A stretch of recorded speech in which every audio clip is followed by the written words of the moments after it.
Hey folks, Greg here. Today we're going to do strictly a comparison video between a custom-built Proton Pack and the HasLab pack. If you want to watch our review of the pack, I'll leave a link in the description below, but this video is going to be purely a comparison video between the two packs. And with me, as always, when it's Ghostbuster related, is our fearless leader and my close friend, Chris Nance. Hi, Greg. Hey, Chris, leader of the NorCal Ghostbusters and the experimental equipment technician. This is your custom-built Proton Pack. So first off the bat, I want to know how many hours and what it cost you total out of pocket to build this. Because I've been doing some more recent parts upgrades on this, I don't have an exact number off the top of my head. The last time I did the math, it was 2,800 in parts.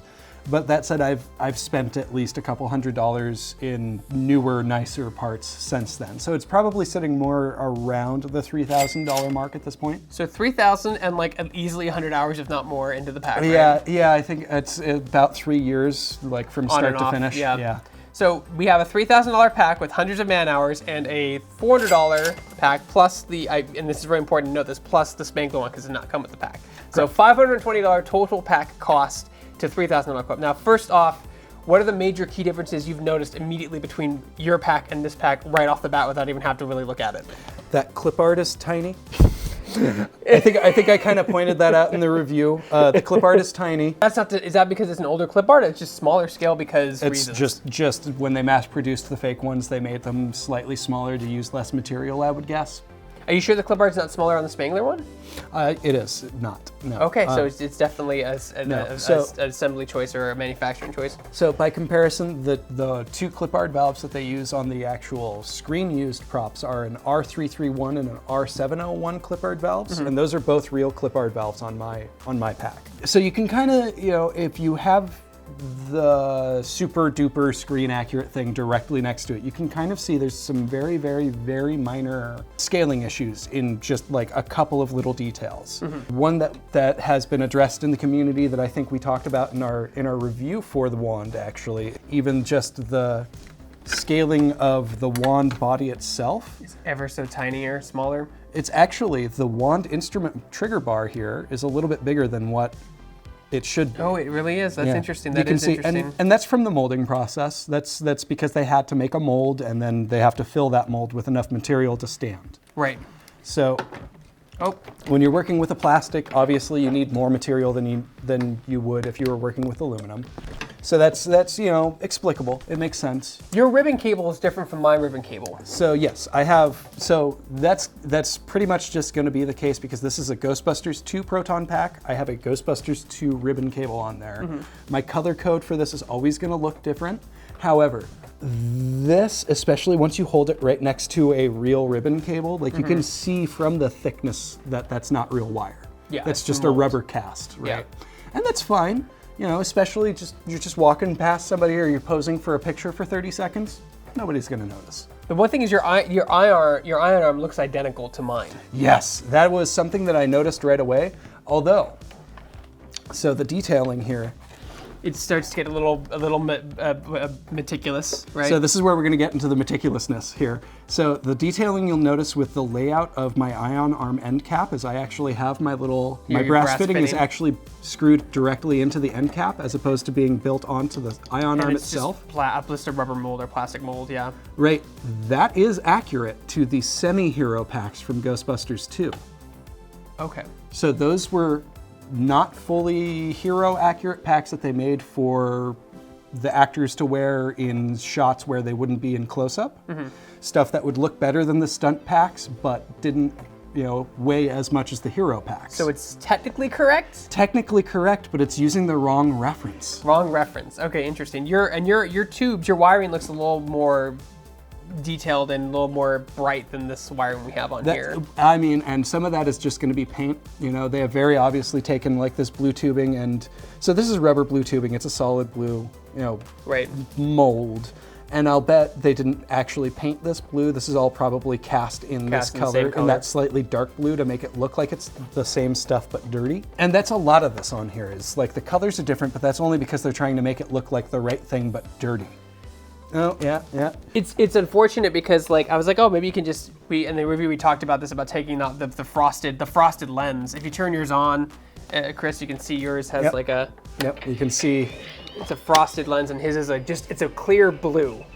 And this is not, and like I was really hoping, I'm like, oh, maybe if you open this, you can just swap the, no. Nah. It's going to require some work to do that. That was aesthetically, that was the weirdest decision, I think, is to do the frosted blue lens. The frosted white lens. That was a really weird decision. It had to have been a matter of they had that material on hand already to work with, and it would have cost them less, I would bet. Mm-hmm. Some of the stuff that I noticed too, like your tubing's a little bit better. You have like it's the little details in your pack. Like your ion arm has that little the real resistors, resistors sticking out, and this doesn't have anything. No resistor, it's just flat black. And it's also rubber. I don't see the real screws. Those are real screws, real metal screws into the thing. And even in the spots where it's like they cast in and replicate, things like the cap head screws. Mm-hmm. If you get in there and close and look, you can see like that's the correct size. Turn this on too so people can see it.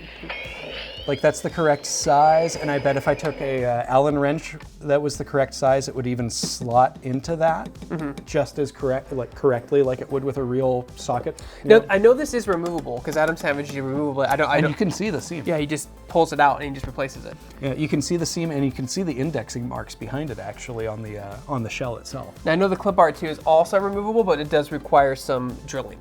That said, just at a glance, without a ruler or anything, it looks like the screw placement for that is correct. But just the size of the clip art is wrong. If you wanted to replace this with a real clip art, all you would have to do is take those screws out and pop the new one on, and it should index correctly. I'm noticing there's a lot more metal on your pack than this one. Is this a Ghostbuster 2 thing? The metal the wire P cable clamp thing? Yeah. So the cable clamp is no, it's turn it so we can see. Yeah. So yes and no. So the little cable clamp here. That is on all versions of the Proton Pack. It's a slightly different size depending on which version, but it is on all versions. This is a little bit of a cheaper kind of molded plastic knockoff that's not even a full loop. That's another piece that would be very easy to replace with the correct it looks thing. like they gave you a metal screw with a probably metal fitting inside to do it if you wanted to switch out to the more accurate one. And that's one of those little things that's super easy to replace, not very expensive, very very quick to do. That is again kind of touches on like how much Hasbro is considered the modularity and the modding of these things. Now you also mentioned that some of the stickers are interesting sizes on this pack compared to yours. So if we turn both of them, so the one that immediately stood out to me was this. The black and yellow label right on the side of the cyclotron block. You'll see on mine, it's I don't know how well it shows with the gun on the hook. You'll see on mine, it's just a little bit bigger in terms of the size of the label, and then the placement is a little bit further up and more on the curve of the cyclotron block. That's not such a big deal. Like that's easy to fix and change. But it is kind of interesting to kind of note like, so many of these labels are like the exact right size. Why is that not the right size? The one thing, all these things are fairly modular in this pack. They pop off. Yours are permanently on, or can they pop off? Semi-permanently. Everything. So people can see it. All of these fittings, I took my time and I went through and I gave, I did actually, pop threads or cut threads in all of these pieces. So almost all of these fittings will unscrew. They're generally, tubed on there where I can't easily unscrew them, but they can unscrew. There was a surprisingly amount of drilling on, there's a surprising amount of hand drilling on your pack that you have to do. I mean, when you were you were modulating another pack you were working on, you had to take a drill and do a lot of drill bits. And I was like, that's nerve-wracking. Actually, so I was just talking about how I just replaced this whole ion arm piece. It was a solid resin cast piece that had the same detailing as what's on the HasLab pack. I was doing my research and noticed that I had the wrong thing on there, so I went and spent way too much money to get the right thing on there. And what I originally had were 2 holes in the middle that were centered up, driven through the pack. Right.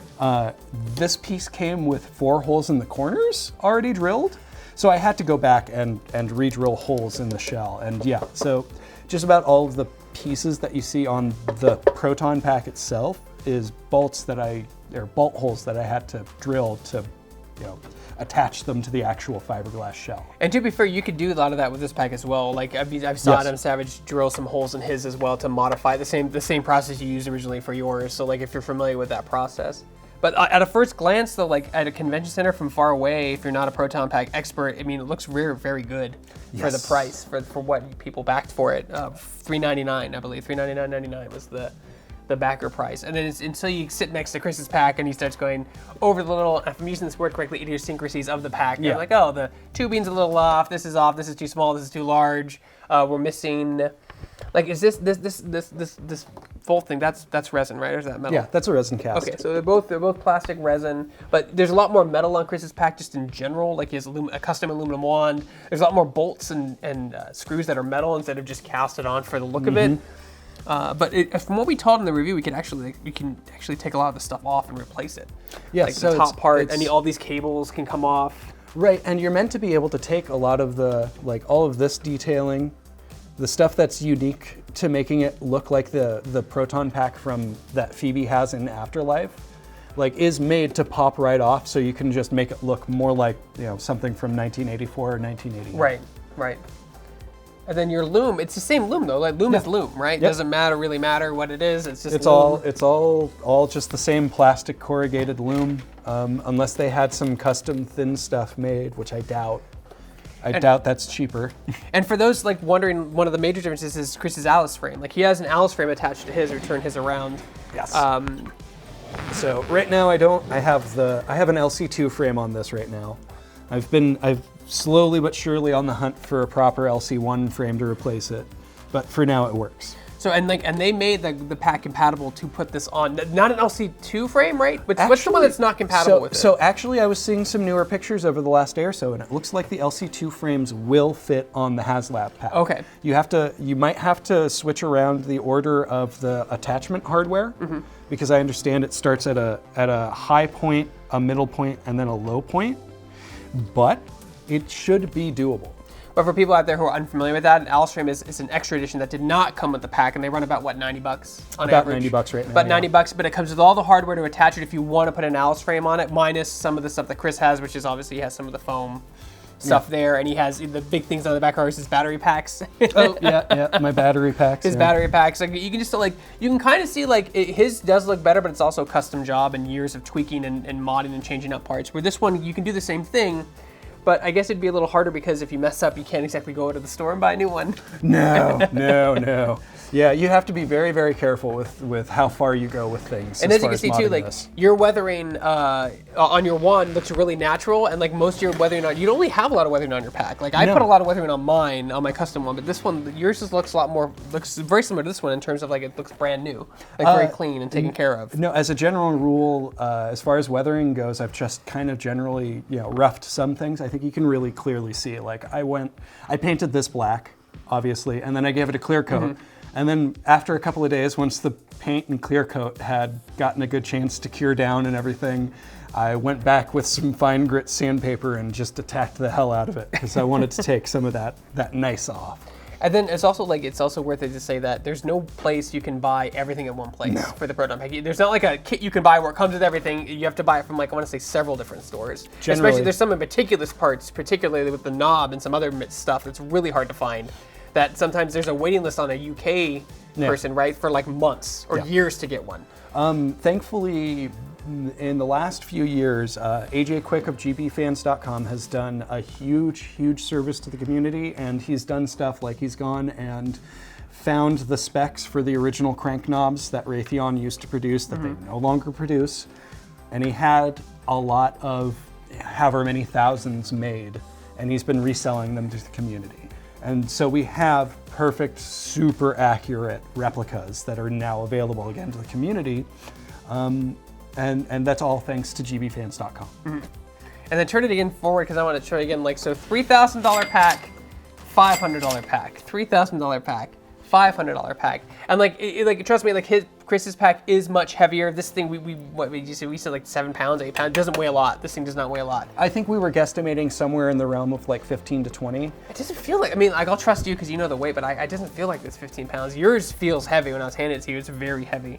Yes, yeah, mine is just shy of 30 pounds. And then for sure, I have some Afterlife. How mad are you that I have the Switch on this one? Do you get to add a Switch to yours? Or? Actually, it's the cyclotron, the Afterlife effect in the cyclotron that I'm more jealous of. Oh, because it turns a little faster? Well, it's got that spin. Yeah, the action on it. Like, it looks so good, and then that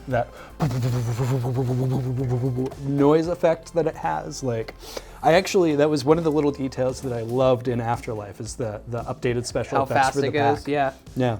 Now, your two cables on the bottom, mine are red and black. Now, is that a mistype on mine?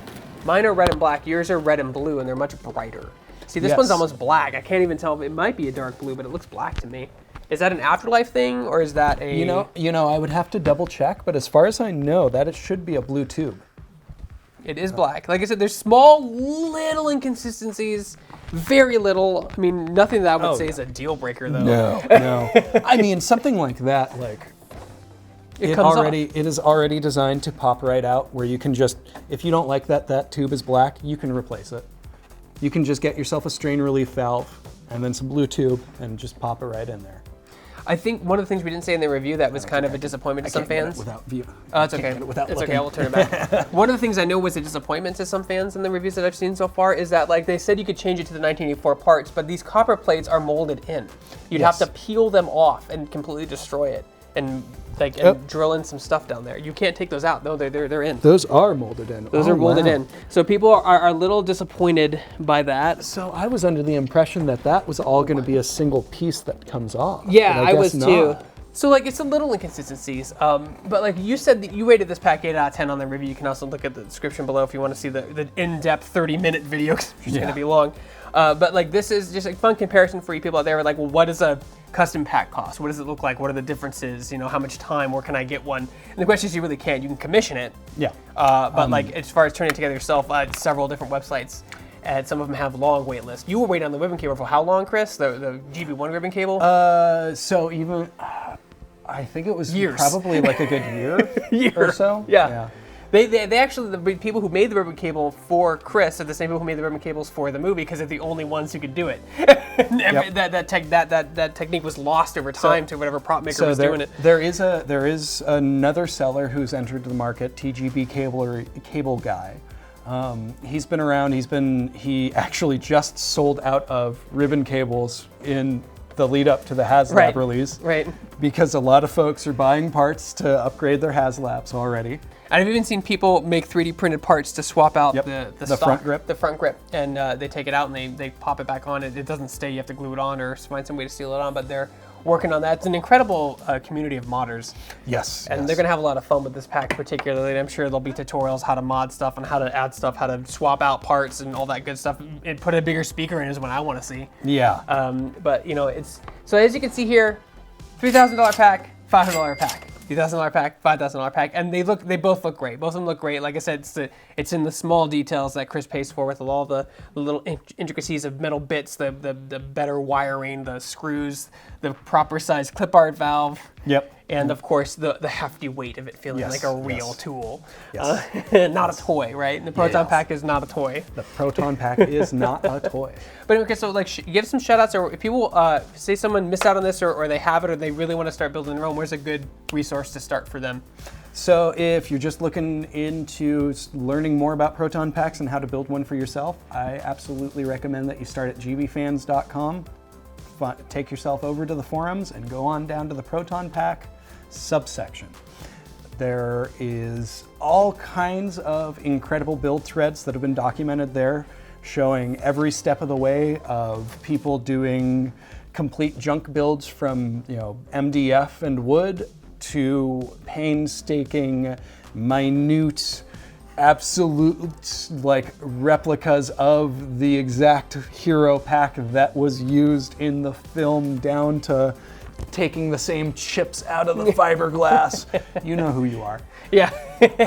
Really, there's a deep rabbit hole, but they're always happy to help and always happy to answer questions. I've noticed there too. So ask questions, learn, and thrive in this community. So Chris, thank you so much for stopping by with your nice pack and showing a comparison video. If you enjoyed this video, please hit that like, subscribe, notification button. It's 3 small clicks for you, but means the world to us. I'm Greg with Shacknews, and of course Chris as the NorCal Ghostbusters. You can follow him on Facebook. I'll leave in the description below, as well as our unboxing review of this HasLab pack. So thanks so much for joining us, and take care.